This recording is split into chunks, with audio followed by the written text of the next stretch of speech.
मुस्ताक मोहम्मद रोजमर्रा कमाने वाले मजदूर तबका महंगाई से सख्त परेशान है। रोजाना रोज की तलाश में ठहर ठहर कर वापस घर चले जाते हैं, जिसकी वजह से हमारे घर के चूल्हे ठंडे होकर रह गए।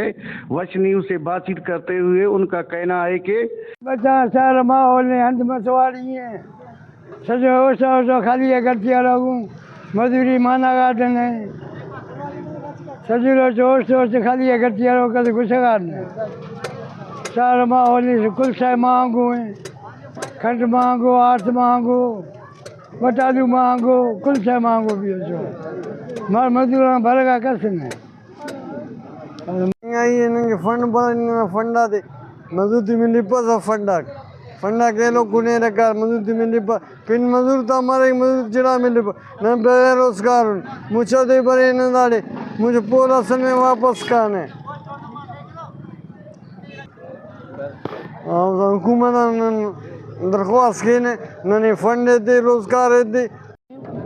असां मज़दूर आहियूं, सुबुह जो सवेरे अची हिते मज़दूर चौक ते बीहंदा आहियूं। बेरोज़गारी आहे। गवर्नमेंट खे अपील कयूं था त असांजे मज़दूरनि ते रिलीफ ॾे। असांजो ॾियाड़ी 700 आहे, पूरो नथो थिए। सुबुह जो 7 साढे 7 बजे बीहूं था, कोई वठण बि नथो अचे। गवर्नमेंट खे रिलीज़ बि नथो ॾे। महांगाई आहे और घर जा ख़र्चा आहिनि। गवर्नमेंट खे असां इहो अपील कयूं था असां सां मदद कयो वञे। अदा मजदूरी हंसते कंहिं वक्त न मजदूर सॼो रोज मां होश्तारियूं कंहिं वक्त हंसते कंहिं वक्त न सही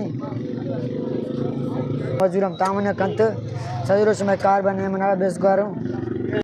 इनका कहना है कि हम मजदूर लोग इस शदीद महंगाई से परेशान हैं। हम हुकूमत बलूचिस्तान, चीफ सेक्रेटरी बलूचिस्तान, सूबाई वज़ीर लेबर से मुतालबा करते हैं कि रोज़मर्रा मजदूरों के लिए खसूसी पैकेज का ऐलान किया जाए ताकि वो अपने बच्चों के साथ पेट पाल सके। कैमरा टीम के साथ अली हसन बलोच, वश न्यूज़, मुस्ताक मोहम्मद, बलूचिस्तान।